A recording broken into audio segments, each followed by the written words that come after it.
Hello guys, welcome to my channel transparent classes. Students, पिछली class में मैंने आपको बताया था कि बौद्ध धर्म के बारे में कुछ तथ्य बताए थे, जिसको मैंने बुलेट पॉइंट के माध्यम से आपको समझाया था। स्टूडेंट, उसी का ये सेकंड पार्ट है, जिसमें बुलेट पॉइंट के माध्यम से मैं फिर आपको महात्मा बुद्ध से जुड़ी हुई कुछ तथ्य और कुछ संगीतियां जो सबसे इम्पोर्टेंट है एग्जाम के एंगल से, मैंने उसको एक डायग्राम के माध्यम से आपको समझाया है। स्टूडेंट्स, आप ध्यान दीजिए, इसमें पहला जो तथ्य है हमारा, महात्मा बुद्ध ने गया में ही तपस्सु और मलिक नामक दो व्यापारी को अपना सर्वप्रथम शिष्य बनाया था।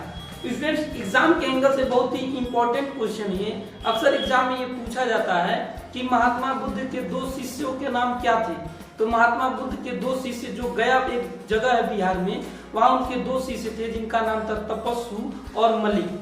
ये दो शिष्य उनके सर्वप्रथम पहले शिष्य बने थे। स्टूडेंट्स, दूसरा तथ्य आपका कि सर्वप्रथम उपदेश पंचवर्गीय ब्राह्मण भिक्षु को सारनाथ के ऋषि पत्तन नामक उद्यान में दिया गया था। स्टूडेंट्स, ये पूछा जाता है एग्जाम में कि सर्वप्रथम उपदेश महात्मा बुद्ध ने किसको दिया था। तो सर्वप्रथम महात्मा बुद्ध ने उपदेश पंचवर्गीय ब्राह्मण भिक्षु, ये वही ब्राह्मण भिक्षु है जिनके साथ महात्मा बुद्ध ने तपस्या शुरुआत की थी। स्टूडेंट्स, ये जो इन्होंने उपदेश दिया था वो सारनाथ में एक ऋषि पत्तन नामक एक उद्यान है, उसमें इन्होंने सर्वप्रथम संन्यास दिया था। तीसरा फैक्ट है कि प्रथम उपदेश की घटना को बौद्ध साहित्यों में धर्म चक्र प्रवर्तन के नाम से पुकारा जाता है। स्टूडेंट्स, ये एग्जाम में ऑब्जेक्टिव टाइप क्वेश्चन में अक्सर पूछे जाते हैं कि धर्म चक्र परिवर्तन की घटना क्या है।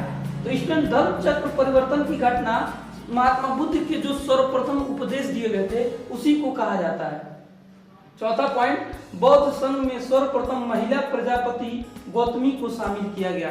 स्टूडेंट्स, एक बात आप जान जाएं कि बौद्ध धर्म में स्टार्टिंग में महिलाओं पे बिल्कुल बैन था, उनको संगीतियों में आने का कोई भी अवसर नहीं दिया जाता था। लेकिन इनकी मौसी जो प्रजापति गौतमी है, इनके बार बार कहने से इनको इन समितियों में आने के लिए शामिल किया गया। स्टूडेंट्स, पांचवा पॉइंट है हमारा, सभी उपदेश पाली भाषा में दिया करते थे। अक्सर पूछा जाता है कि महात्मा बुद्ध का उपदेश किस भाषा में हुआ करता था। तो महात्मा बुद्ध का जो उपदेश था वो पाली भाषा में हुआ करता था। It means that student, Mahatma Buddha जो भी उपदेश देते थे वो पाली भाषा में ही दिया करते थे।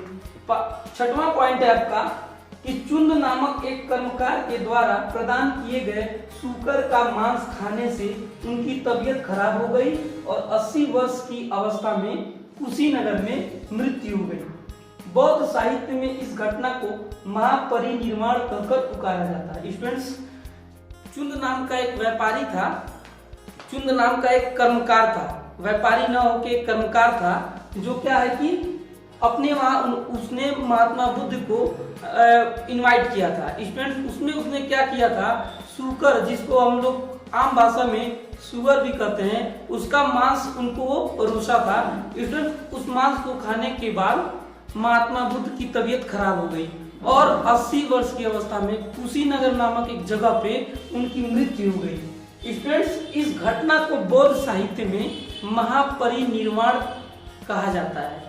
स्टूडेंट्स, एग्जाम के एंगल से ये भी बहुत ही मोस्ट इंपॉर्टेंट वर्ड है, महापरिनिर्वाण। स्टूडेंट्स, अक्सर एक एग्जाम में कुछ बौद्ध संगीतियों के बारे में पूछा जाता है। यहाँ मैंने बौद्ध संगीतियों को ट्रिक के माध्यम से आपको आसानी से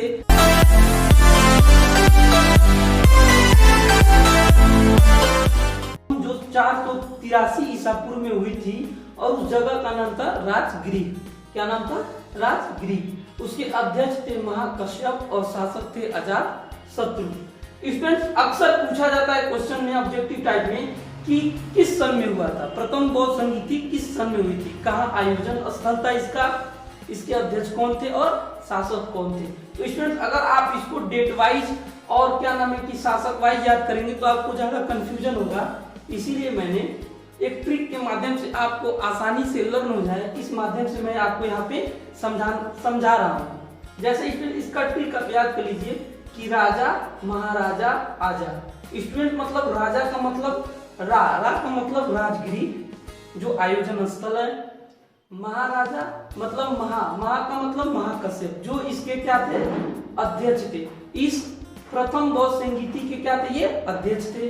और तीसरा चीज इसमें आजा, आजा का मतलब अजात शत्रु, जो प्रथम बौद्ध संगीति के क्या थे, शासक थे। इस तरह स्टूडेंट ट्रिक के माध्यम से आप इसको आसानी से लर्न कर सकते हैं। इसमें सेकंड टॉपिक है, जो सेकंड बौद्ध संगीति जो है, द्वितीय बौद्ध संगीति जो है, वो है 383 ईसा पूर्व। इसका समय काल है और स्थल है वैशाली। इसके अध्यक्ष हैं साब कमीर या सर्वकामी और शासक हैं कालाशोक।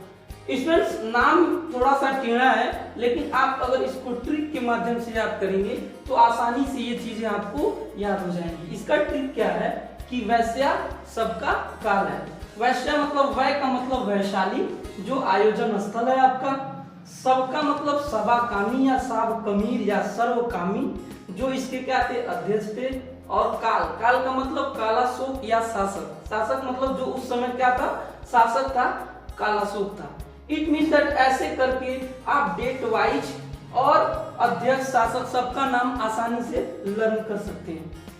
तृतीय बौद्ध समिति जो थी, संगीति जो थी, वो थी 251 या 253 ईसा पूर्व। इस मतलब 251 या 253 ईसा पूर्व में ये घटना, ये तृतीय बौद्ध संगीति वो क्या आयोजन की गई थी। और इसका जो आयोजन स्थल था वो था पाटलिपुत्र। पाटलिपुत्र जो प्रेजेंट टाइम में पटना के नाम से फेमस है। स्टूडेंट्स एक बात आप याद रखें कि पाटलिपुत्र को उस समय कुसुमपुर के नाम से भी जाना जाता था।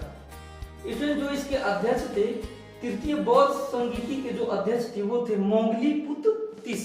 मोगलीपुत्र तीस और शासक कौन था, अशोक। इसको भी आप ट्रिक से याद कर सकते हैं। ट्रिक इसका क्या है, पटाओ मत आशिक। प का मतलब पाटलिपुत्र, मत का मतलब इसमें जो म है उसका मतलब मोगलीपुत्र, और आशिक, आशिक में जो फर्स्ट वाला लेटर है आ का मतलब यहाँ अ से रिलेटेड है, वो है अशोक। स्टूडेंट्स आप इसको पटाओ मत आशिक से भी लर्न कर सकते हैं।